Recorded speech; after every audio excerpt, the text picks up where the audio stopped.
Sure. But why is it that the United States is wandering all over God's little green acre, sticking its nose in everybody's business? Why is that? It is because we have no security threats in the Western Hemisphere that we have to worry about. We're so dominant in the Western Hemisphere that we are free to roam around the globe. If we had 5 or 6 powerful states in our region and we had bad relations with 2 or 3 of them, we would have to focus much more on the Western Hemisphere than we do. So we are free to roam into others' backyards. What the United States does not want is another country to be free to roam into its backyard. So what you want, let's just go to Europe for a second, is you want a situation where Imperial Germany or Nazi Germany or the Soviet Union has to worry about its neighborhood more than the Western Hemisphere. If Germany conquers all of Europe and is a regional hegemon in Europe, it is then free to roam. And that means free to roam into the Western Hemisphere. And the United States does not want anybody roaming into the Western Hemisphere. We want to be free to roam into other people's backyards, but we do not want them roaming into our backyard. And I'll talk more about this as we go along. Is number 1, to be a regional hegemon, and number 2, to make sure you have no peer competitor, which is another way of saying you want to make sure you're the only regional hegemon on the planet. Right? So that's the basic theory.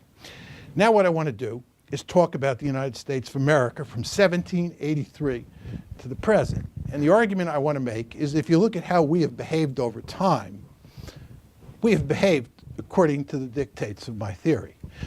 None of you have been educated to think this way because you grew up in liberal America where we tell ourselves all these false tales about our history, where we're portrayed as noble people who do nothing but good on the world stage and so forth. So that's not the way it's operated over time. Let's go back to 1783. In the beginning, the United States was comprised of 13 measly colonies strung out along the Atlantic seaboard. What happened over the next 70 or so years is that the United States marched from the Atlantic seaboard to the Pacific Ocean. We murdered huge numbers of Native Americans. We stole their land. We went to war with Mexico and stole from them what is the southwest of the United States. We invaded Canada in 1812 for the express purpose of incorporating Canada into the United States.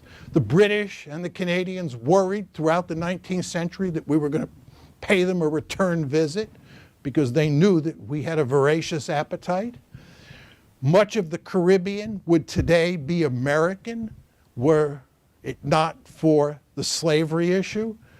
The southern states were desperate to expand into the Caribbean to make all sorts of territory in that part of the world, part of the United States of America, and what prevented it was the northern states did not want any more slaveholding states in the Union. As you well know, sugar was the main industry in the Caribbean, and sugar was a labor-intensive industry. That meant there were huge numbers of slaves in the Caribbean, and the northern states did not want more slaveholding states. So not only did we have our gun sights on the Pacific Ocean, we also had our gun sights to the north on Canada, and we had our gun sights to the south. There's no country in modern history that has a record of expansion that comes close to ours. It's no accident that when Adolf Hitler went into the Soviet Union on June 22nd, 1941, for the next few months he talked frequently about doing in the Soviet Union what the United States did in North America. That's how the United States was created. A very powerful state, very aggressive state. Second thing we had to do to establish hegemony in this hemisphere is we had to get the European empires out. You all remember President James Monroe in 1823. The Monroe Doctrine, he basically told the European great powers, this is our hemisphere. We're eventually going to throw you out. We're not powerful enough to do it, but you're leaving. It's just a matter of when. And once you leave, you are not welcome back here.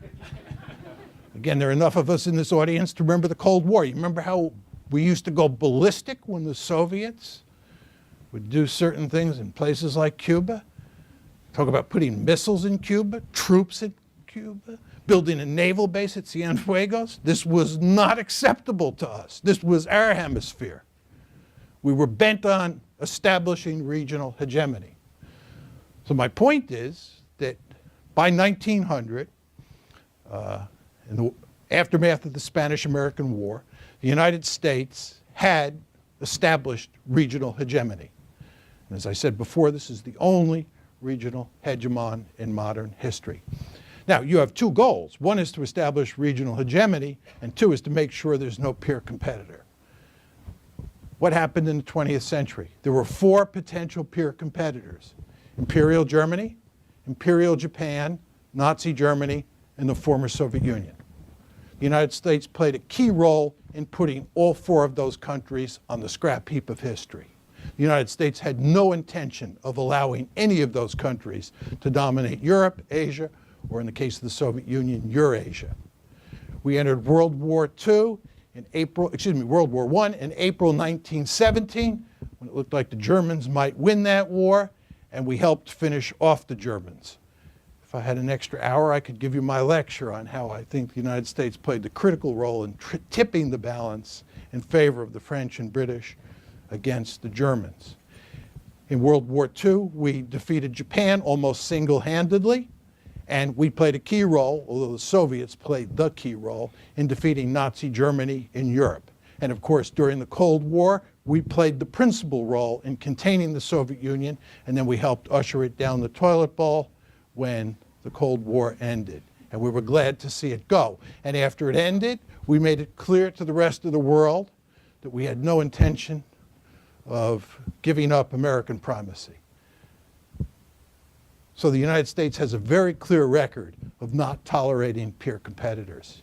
And we've actually been quite explicit about that. So the argument I'm making to you is, if you look at the basic theory that I laid out, and you look at how the United States has really behaved since 1783, it fits very neatly with the theory. This brings me to the third part of the talk, which has to do with China. And of course, my argument is that China will imitate the United States. Now, let's just talk about maximizing relative power. Don't you think the Chinese, given their history over the past 150 years, understand the importance of really being powerful? You know what happened to the Chinese when they were weak? It was really quite terrible. They refer to it as the century of national humiliation. They had the Japanese, the Europeans, and the Americans with their open door policy, exploiting them left and right, occupying them, killing large numbers of people. You go to Beijing, you ask any person this simple question. You have two choices. You can be 10 times more powerful than Japan, or Japan can be 10 times more powerful than you. Do you think it matters? What do you think the Chinese are going to say? The Chinese are going to tell you it is very important to be very powerful. We understand what happened in the past when we were weak. So they will go to great lengths to maximize their relative power. They will want to make sure that the power gap between them and Russia, them and Japan, them and India is as wide as possible. Just like we're very content with the fact that Canada and Mexico and Guatemala are small fish. Number one, you could expect the Chinese to want to maximize their relative power, to grow and build a powerful military. Second, you don't think the Chinese are going to have a Monroe Doctrine? You think it's okay for us to be terribly upset when the Soviets send troops or missiles to Cuba, but they shouldn't get upset when we run aircraft carriers or aircraft up and down their coast. because we're a benign hegemon or some nonsense like that. My mother taught me when I was a little boy, what's good for the goose is good for the gander. The same basic logic that applies to us should apply to them. Why shouldn't they want a Monroe Doctrine? If I were the national security advisor in Beijing and they asked me whether or not we should work hard to have our own Monroe Doctrine and push the Americans out beyond what they call the first island chain or beyond what they call the second island chain, I'd do everything I could to push the Americans out. I'd want to dominate Asia the way the United States dominates the Western Hemisphere. Is that because the Chinese are evil? Is it because they have a different culture than we do? Absolutely not. My argument here, as you've all surely figured out, is a structural argument. The structure of the international system leaves you little choice when you're powerful but to try and dominate your region of the world.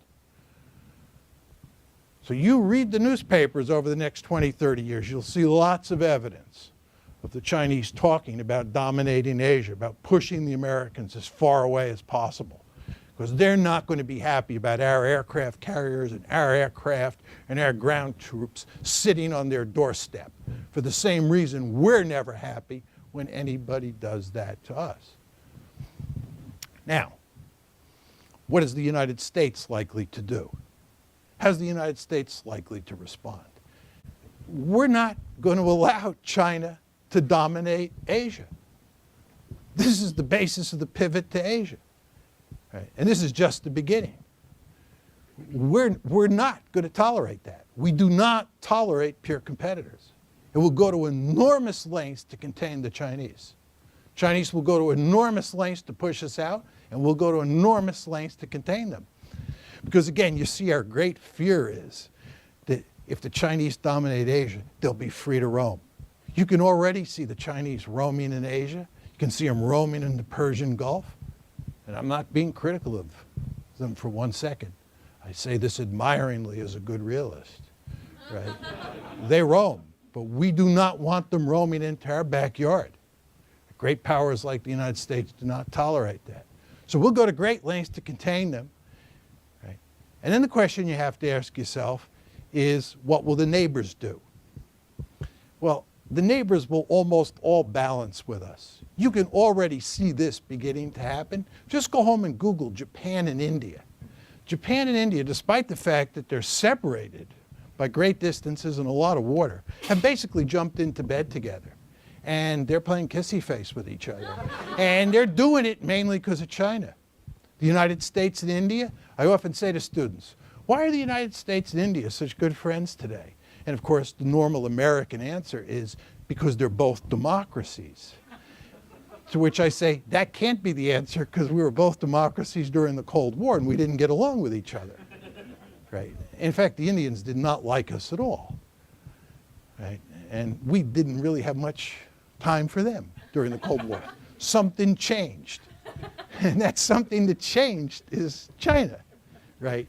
The Indians are very nervous about China. And we are very nervous about China. So you can see the United States and the Indians moving closer together.